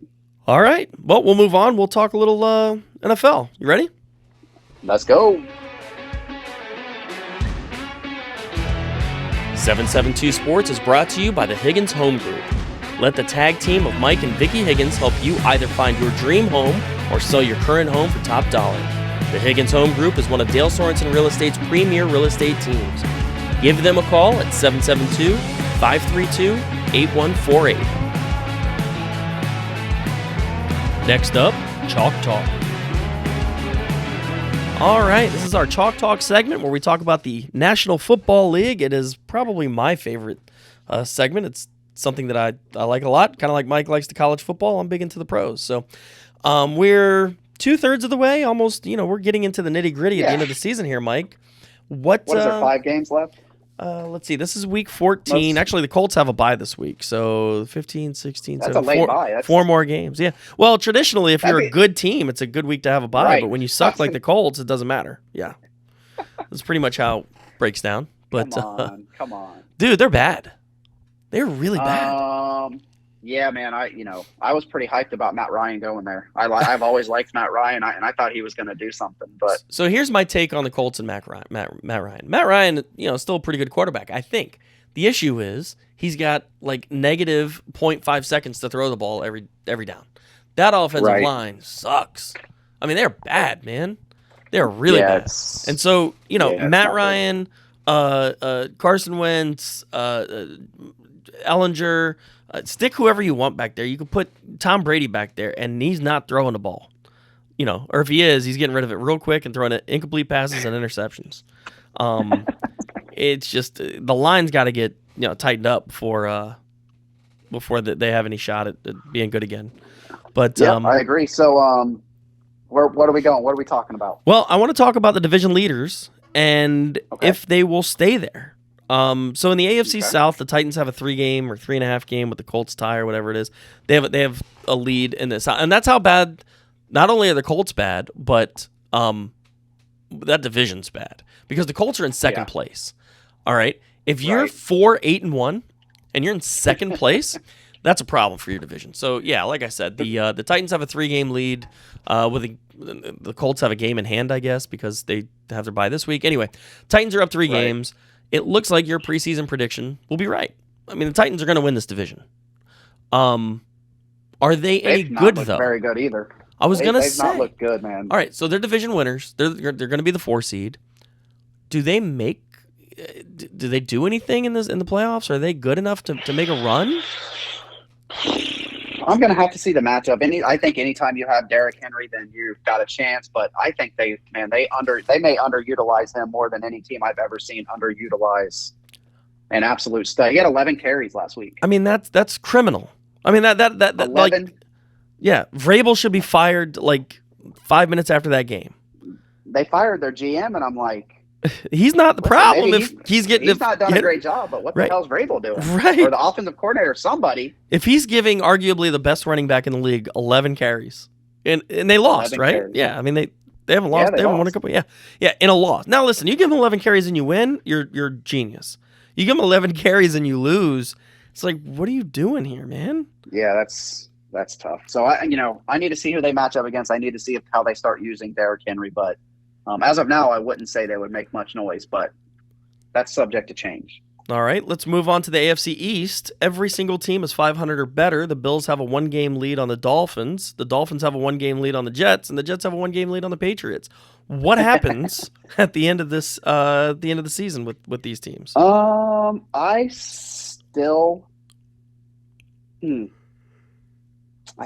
think Buffalo will edge out the division. So do I. By maybe a game. I think it's going to be Buffalo, Miami, and then I think the Jets are going to start falling off a little bit. The Dolphins really, really missed an opportunity last week. I still feel like they should have won that game in San Francisco. I still think they're a better team than San Francisco. So I feel a little bit better about that game than I did when it first started. I've been watching some stuff on it, and Tua was just having an uncharacteristically terrible game. He looked like Matt Ryan. They just overthrowing everybody and just, man. They had so many open receivers, man. He missed like 10 or 11 throws that he normally hits. Yeah. So I still feel good about the Dolphins, but you're right. They let one get away there. I like Buffalo to win that division. I like Miami to be handily in the playoffs. I like them, maybe 1 game back. Dolphins are they have 5 games left. So if they do 3-2, that's 11 wins. So I like it. Yeah, I like it. I think Buffalo maybe 13 wins, 12 wins. We'll see. Dolphins have their number, and they play again. So Miami's got to start winning on the road. They do really well at home. 5-1 at home, 3-3 on the road. So they're playing. I think they're playing in Los Angeles this week against the Chargers. So again, we'll see. The Chargers are a decent stayed out team. there all week too. That was smart. Too, which I like. Yeah, get used to that time and all that. But anyway. And they play Buffalo, so not an easy road coming up. So let me ask you this. We are talking about divisions. Right now, the Jets have a wild card spot. Do you see them holding on to that? Probably not. But listen, let's be real. The rest of the AFC sucks. So it's possible. I mean, other than the Bills and the Chiefs, and you could argue maybe the Bengals now are making a run. But, other than them, is anybody any good? I do think the Dolphins are a good team. And the Dolphins. I'll throw them in there. But, all right, so let's go down the line of the really, really bad teams in AFC. You ready? All right, so what are there, 16 teams in AFC? We're going to count them off. Like that. Denver, horrible. The Raiders, horrible. The Texans, horrible. The Jaguars, horrible. The Colts, horrible. The Steelers, horrible. The Browns, horrible. The Patriots, not very good. That's half the AFC. That's 8. That's 8. So when you're fighting for, how many playoff spots are there? 7? There's 7 spots. There's 8. There's 8 playoff spots. Oh, I thought it was the 4 division leaders and then 3 wild cards. Is it? Let me check. Maybe it's 7. I think it's 7. So when 8 out of 16 are really, really bad, or Patriots are not very good, let's just put it that way. So when you're one of 8 teams fighting for 7 spots, okay, like I could see you making it. Now, are the Jets really good? No, they're not. But they might sneak in. They might backdoor their way in. They did you watch that Jets Vikings game last week? I did. Okay, so the end of the game, you know, how many times did they get stuffed? They should have won that game 7 different times. I mean, they were like a cat with 9 lives, and they died every single time. They should be 8-4 right now with the same record as the Dolphins. But they're just not good. Mike, they're just not good. So that's why. Yeah, that's why they're 7-5, and probably technically, are they in right now? Like if the playoffs started today, they're in. Jets are in. Yeah. Yep, they're the last. This is not good. If it's 7. Yeah. Oh, you know what? This does say 8. That's what I thought. That's what when I saw. Oh that, my God! Are there 8? So there's 4 wild card teams now. Oh my goodness! The NFL's getting as bad as Major League Baseball, and as bad as the NBA and the NHL. I don't know if that's right or not. Yeah, but anyway, I don't know why they would have them numbered. But anyway. Yeah. So so anyway, that answers your question. They're not good. They may sneak in, but they're not going to do any damage. I mean, you have like 5 opportunities to score a touchdown, and you can't do it against the Vikings, who. Listen, the Vikings are really good this year. They're 10-2, but like they've shown flashes of weakness. They only have a +10 score differential. They're 10-2, the Vikings, but they've only scored 10 more points than all of the teams. They've scored 289 and they've given up 279. So like, are you that good? No, listen, the funny thing is the Dolphins have to score 299, giving up 289. But like when I look at the elite teams in the league, okay, the Bills +124, the Chiefs +80. The Eagles +112. The Cowboys are actually +127. Like, these are the 49ers +92. I mean, these are teams that are winning handily. You know, if you're +10, every team in the East has plus differential, and every team in the South has negative. That's not a shocker. The Colts are -89. Like, is that the Texans are -99. The only team technically worse as far as score goes, which last time I checked, it's the only stat that matters. The Colts are the second worst team in the NFL. Anyway. Jeez. Yeah. Okay, so that's the East. Yep. And we did the South. So all right, let's go to the North. Yeah, Ravens and Bengals are tied. They're both 8-4. The kicker here is the Bengals are on a 4-game run. They've won 4 in a row, and the Ravens just lost their starting quarterback. So won the game, lost the quarterback. Yeah, and they won the game 10-9 against the worst team in the league. The only team in the NFL, one of 2 teams that have been eliminated from the playoffs. Them and the Bears, right? Yep. So who wins the North? Are the Bengals making the run at the right time? Yes. And can Baltimore keep up with Todd Huntley? No, I think the Bengals overtake them. I still think the Ravens will make the playoffs, I guess it's all going to depend on Lamar. I saw it was 1 to 4 weeks he'd be out. So if he misses 1 game, then maybe they'll be fine. But 1 to 4, that's a pretty broad, like. Yeah. It's gonna be over $1, but under 100. It's gonna be somewhere in there, right? Like 1 to 4 weeks. I'll take the Bengals to overtake them. So I think the Bengals win the division, but the Ravens are a wild card team, and with Lamar back, they can be a wrecking ball. Absolutely. Yeah. So but yeah, I mean the Browns and the Steelers, they suck. So like they're not gonna do anything. Although, hey, listen, they both like have won a couple of games. Like I think the Browns were 3-7 at one point. Now they're 5-7, and Steelers the same. I think they were 3-7. Now they're 5-7. So maybe they're making themselves a little bit better. And Deshaun Watson, who knows? But I think I think with the Steelers, we knew this was going to happen with Kenny Pickett as quarterback. They're going to need a year or 2 to get him in there. So I like what they have though with Kenny Pickett and George Pickens, and I think they're on the right track. So I'm in a survivor pool. and the Bengals play the Browns this week, and I have Cincinnati, so I really need them to win.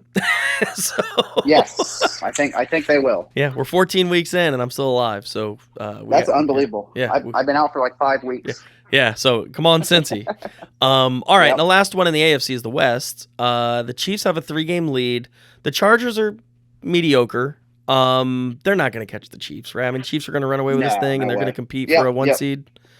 Yeah. Yep. Although I was Yep, this is surprised not that the even- Chiefs lost last week. That was Yeah. kind of a surprise to me.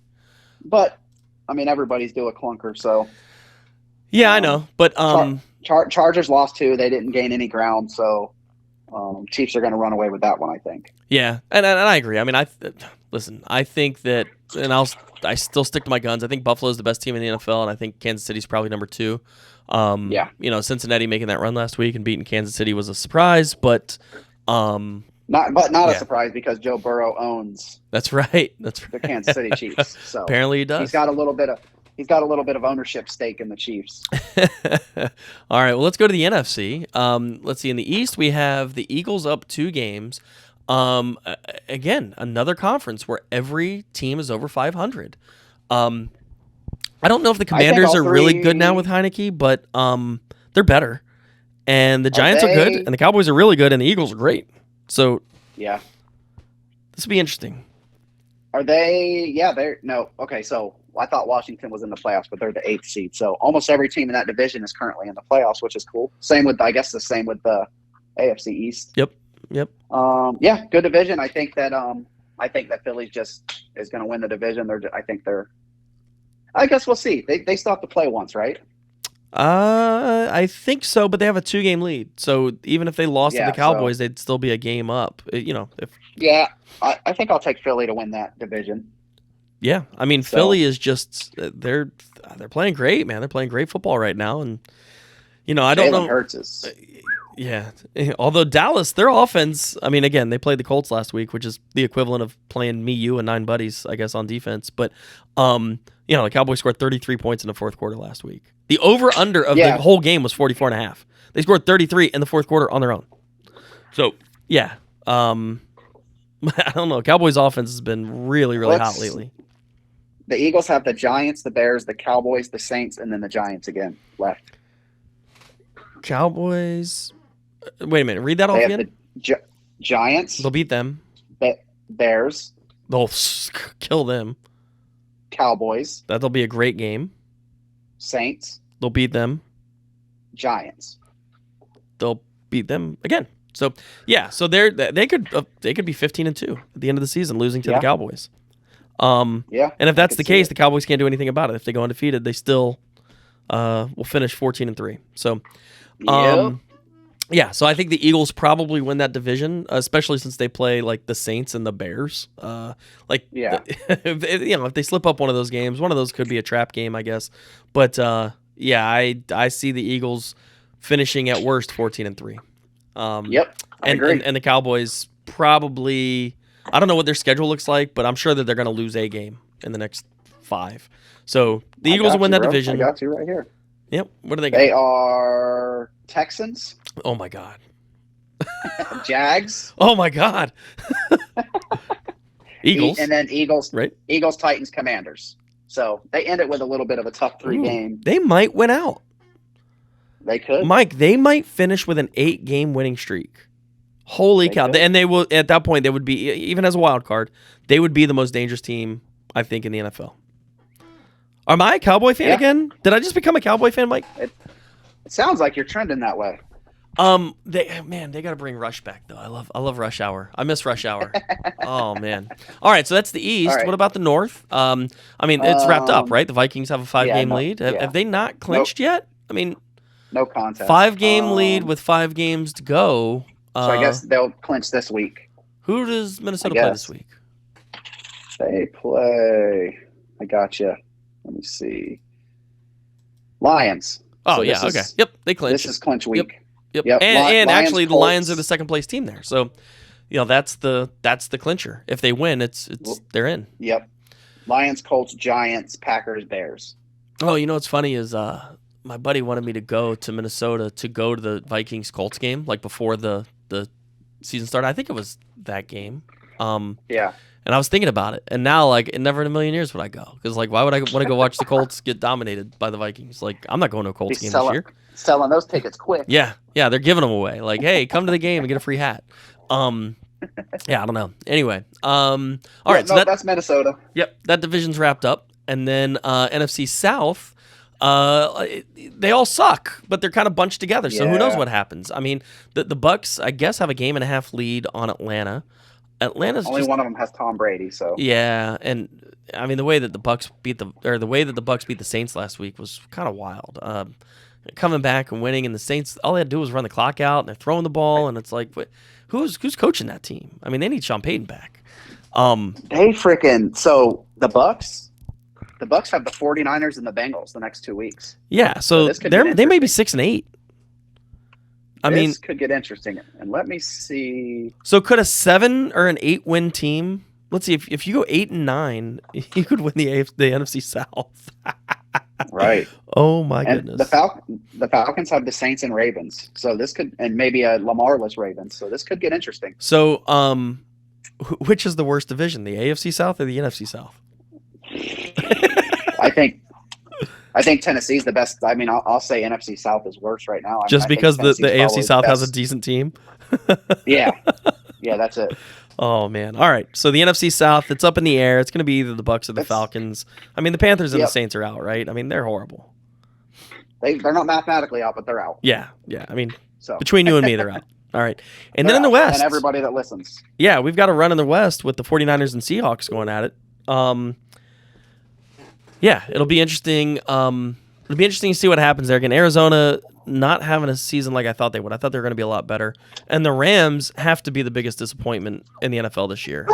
3-9. I mean, holy cow. They've lost 6 games in a row, Mike. So we've got the 49ers at 8-4, Seahawks at 7-5, 1 game lead for the 49ers. The 49ers have just been on a run. They started the season off 3-4 and wondering, like, hey, is this team any good? And now they're, one of the best teams in the NFC. Yeah, I don't know. Like, I don't know how far. I mean, Brock Purdy looked okay, but nobody game planned for him.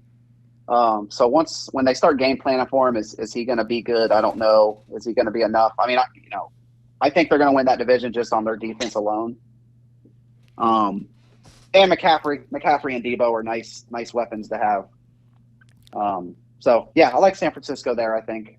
Yeah, I think the Seahawks will actually take them over, and I think it's the quarterback issue. I think that, like you said, Brock Purdy's there. Does Garoppolo have a season-ending injury? He's out for at least the regular season. Yeah. So listen, man, it's going to be hard for the 49ers. Again, you're right. They've got Ayuk, they've got McCaffrey, they've got Samuel. I mean, they've got weapons, but man. So Seattle it's tough, man. They have the Panthers this week, which they'll probably win. Right.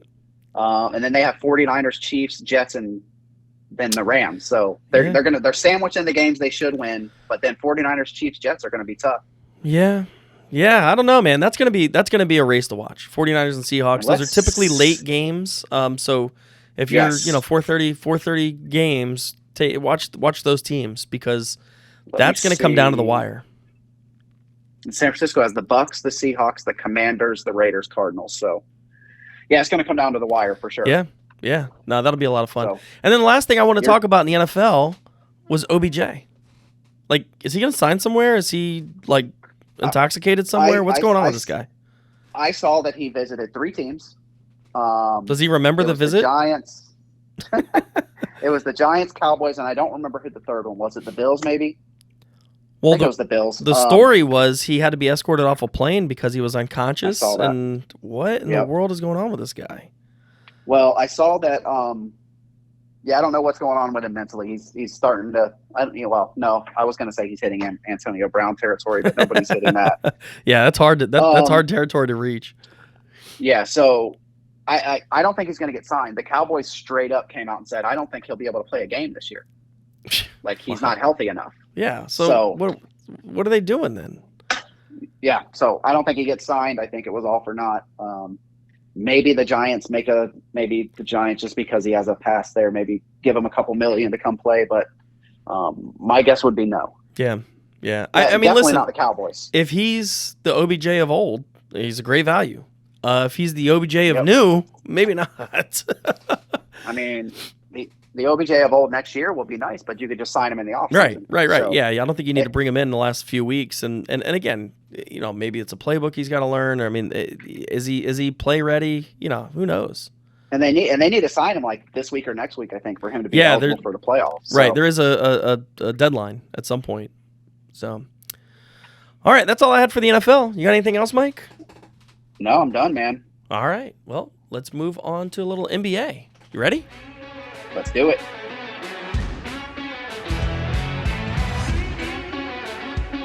Double Drivel. All right, folks, this is Double Drivel, not Dribble. It's our talk about the NBA.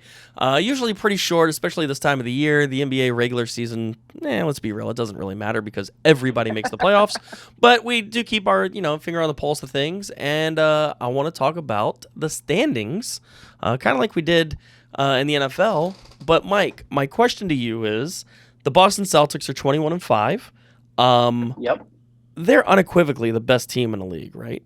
I mean, is there anybody as good as them? Nope. They're good. They're not dealing with any injuries right now. They're complete, and they've played. Their core has played together for the last 3 seasons, and I think that's something that it can't be really replaced. So, I mean, they've been together for a while. They have 3 bona fide superstars. Yeah, they're the best. It's gonna be hard to catch them. All right, so the team that's behind them, a couple of games, Milwaukee Bucks. Can Giannis and company, can they make any traction? I'm not saying they're going to catch the Celtics. And again, it's 2 games, 26 games into the season or whatever. But okay, here's the question then. Are the Bucks unequivocally the second best team in the Eastern Conference or in the NBA at all? So behind them, record-wise, you have the Cavaliers, who are making a stunning run right now. I mean, I did not expect Cleveland to be that good this year. Then you have the Nets, then you have the Hawks, the Pacers, the Raptors. Then listen, let's be real. The Sixers, Knicks, Heat, they are what they are. But as far as the top of the East goes, I mean, it's Celtics. In my opinion, it's Celtics, then Bucks, then everybody else, right? Yeah, it has to be. Yeah, nobody's close to them right now. Okay. And the Bucks have the best player in the league, probably between him and Luka. Between Giannis and Luka. So, yeah, I mean, if I was a betting man, which, we dabble in sometimes, I'm taking Boston or Milwaukee to come out of the East. And it's pretty clearly Boston right now. Right. Are you surprised at the run that the Cavs have made? I mean, they're 7-3 in their last 10 games. They're 16-9 overall. They're third in the Eastern Conference as far as record goes. Is that a surprise? Yeah, it is. They're young. Yeah. They're young. I like them, though. I expected them to be, 8, 9, 10, maybe out of the playoffs. But, man, they're the third best record in the league. And, again, we're early. I mean, we're 25 games in of an 82-game season. But, yeah, I'm watching games and I'm watching scores, and I'm like, who is this team? Like, they're actually pretty good. I actually forgot, and it doesn't surprise me now. I actually forgot until I just looked at it. They picked up Donovan Mitchell, who is an absolute stud. So, yeah, I'm not as surprised as I was a few minutes ago because I forgot. All right, let's talk about your Miami Heat. Right now, they hold the 10 seed. Again, everybody makes the playoffs in the NBA. The Miami Heat are 11-14. Are they underplaying? Are they overplaying? Are they an 11-14 team? Yeah, I think they're about where they are right now. They're 11-14. They'll make a run. Jimmy Butler's been hurt all year. He's only played sparingly, so he's gonna come back here now. They're going to probably need to make a move, though, at the trade deadline because right now they're barely making in the play-in tournaments. But, yeah, I think 11-14 is pretty accurate. They're dealing with some injuries. Coach Spo is going to have to do a brilliant job of coaching to get them past this. And the biggest surprise in the Eastern Conference to me is looking at the 76ers at 12-12. Shouldn't they be better? Aren't they good? Yeah, I mean, they should be. They have – trying to think of what kind of their biggest issue is. I think it's just consistency, which they're consistently average. So right. So 12-12 makes sense. I mean, they're 5-5 in the last 10 games. They have lost 3 in a row, but Embiid and Harden. I mean, Embiid's a top probably 10 or 15 NBA player. So yeah, I think they're probably underperforming. But I think they'll make a run too. They've got older guys. They're not a young team, so let them get worked into the season, and then they'll make a run. All right, I want to move over to the Western Conference. Right now, the Pelicans, again, they're number 1 in the West, which is surprising to me. Is it surprising to you? Yeah. A little bit. I thought Suns and Grizzlies were going to be the 2 best teams, and they're 2 and 3, so they're right up there. Yeah. I think they're overachieving a little bit. I could see the Pelicans coming back to the pack a little bit, but Williamson's playing good. He's healthy finally. Other than that, they have Brandon Ingram, who's a solid player. CJ McCollum's a solid player. Nance Jr.'s solid. So they're a solid team. I do think they're overachieving a bit, and I do see them coming back to the pack. But we'll see. I mean, I'm surprised by them. They're fun to watch, though. I like watching Zion. Yeah, I think I agree with you that ultimately the Suns and the Grizzlies, and I'd even throw the Nuggets in there, they're probably the top 3 teams that I expected to see at the top. But, man, the Pelicans were really an outlier. Looking at these standings, I'm like, holy cow, they're, not bad. They're actually really good.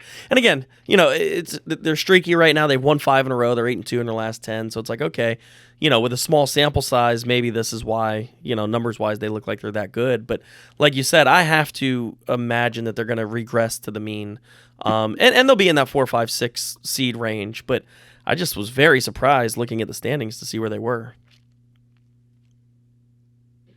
Yeah, I'm sorry, I'm reading something else in the standings. Yeah, Mavericks too. I mean, they're having Luka, but I think he's been hurt too. So it's.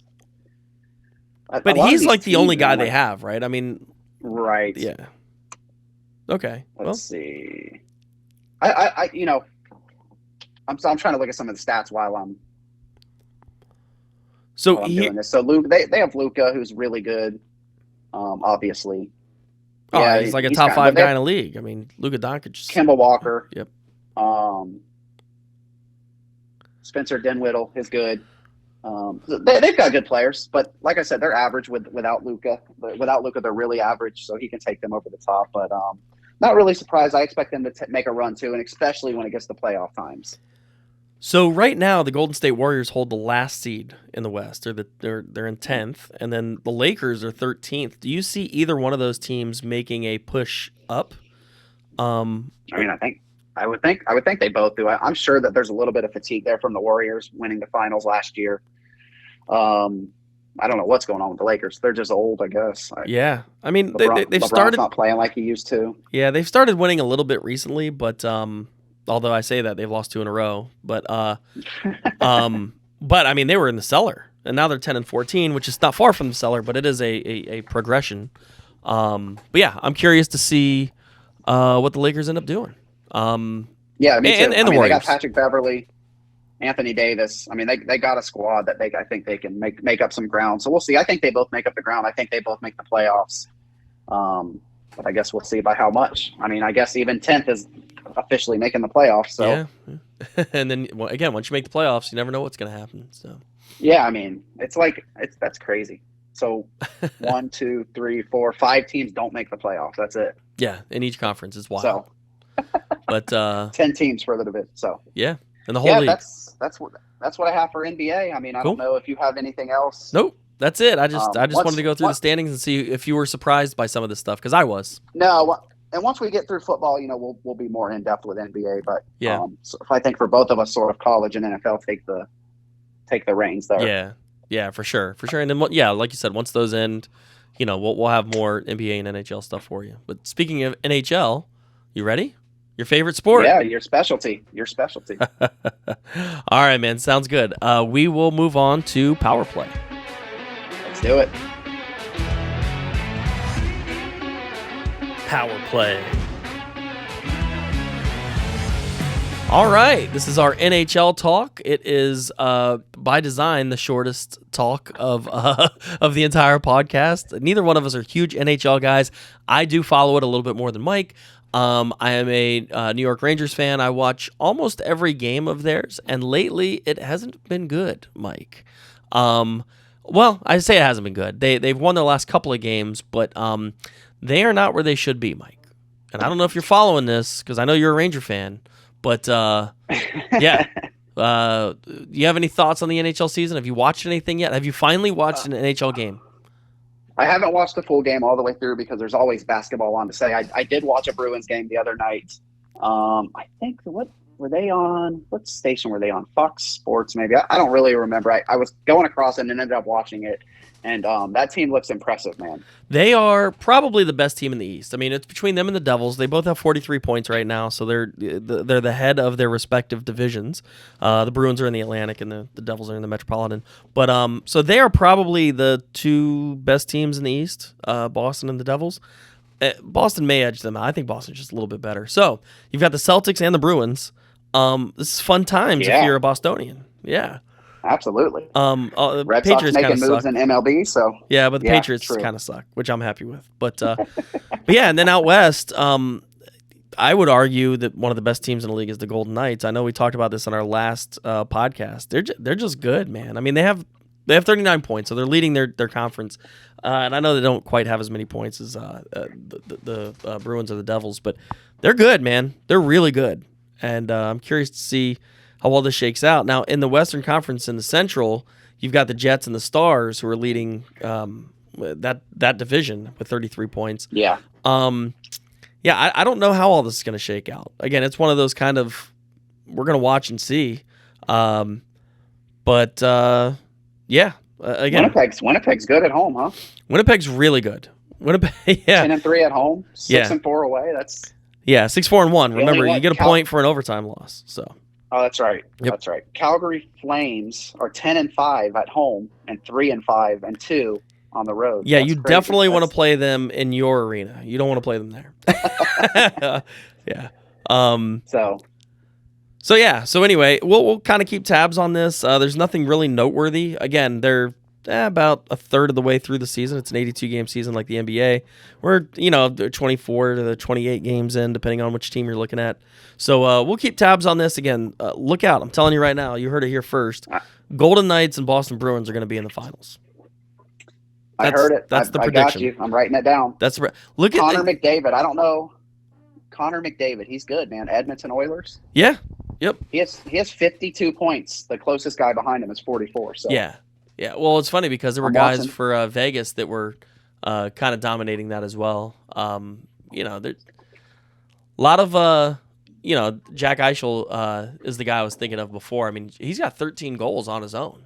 Unbelievable. Yeah. So that seems unbelievable to me. I'm not a hockey guy, but that seems like a lot. Yeah. So anyway, like I said, we'll kind of keep tabs here on the NHL and we'll follow up. But it's funny. You got me pulling up stats now, and I'm looking at the Bruins goalie Olmark. He's given up less than 2 goals a game, and it's like no wonder why they're the best team in the league.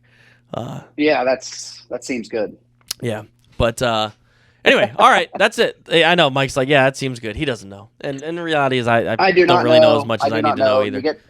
You get points for ties. I don't know what's going on. So it's kind of like soccer. So yeah, which I'm learning about too. But yeah, too little, too late though, for soccer. Yes, yeah, we're out now. So it was a good run.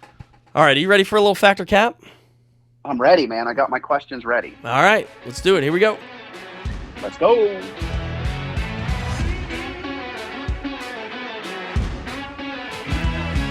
Fact or cap? All right, this is our favorite and our last segment of the podcast. We call it Fact or Cap. I ask Mike 2 questions. He tells me if it's fact or cap, meaning true or false. He asks me. We debate for a minute, and then we wrap this puppy up.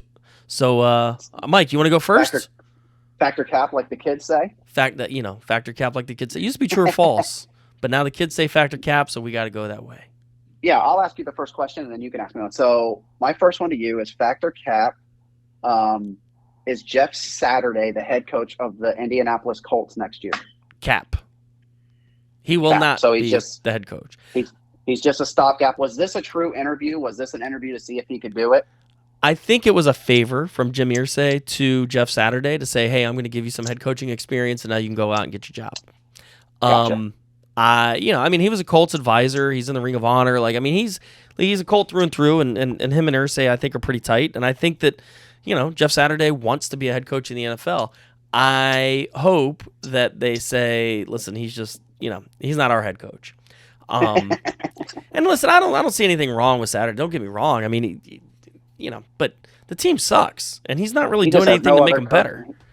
He may not be the coach for a team that sucks. Like, he has no other coaching experience doing anything. Right. Like, he knows football, obviously, but yeah. Okay, so you're going Cap on I'm going Cap. All right, so for you, before our next podcast, in the next 6 days, will the Dodgers sign a free agent center fielder?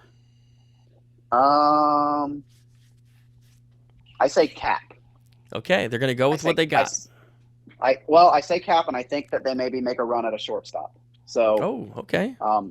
I like Dansby, so I think maybe they'll make a run at Dansby. So I'll say Cap on the center fielder, and I'll say they make a run at a free agent, but just not a center fielder.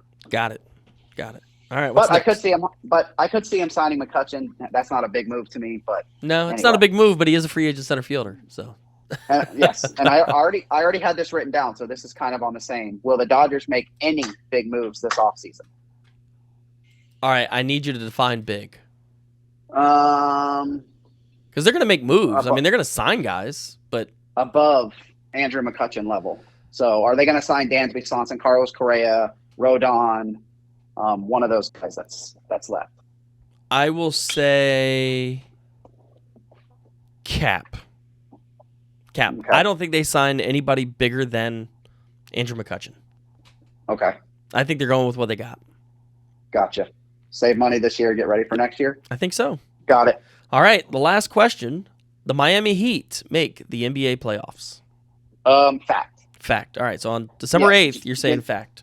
This is going to be getting healthy. This is going to be a recurring factor cap question, I think, over time. Jimmy Butler's getting healthy, so I think it's a fact. All right, so there you go. That is our podcast this week. So thank you all for listening. Again, you can follow us on Twitter. We're at 772sports. This was fun. This was a long one, Mike. This was a long one. I'm tired. I've got construction going on in the background. I'm sick, and we did our longest pod to date. So yeah, I think so. I like it, though. Well, that's it. No better way to spend the morning. That's right. Well, anyway, thank you all for listening, and we will see you next week for 772 Sports. We'll be here. Peace.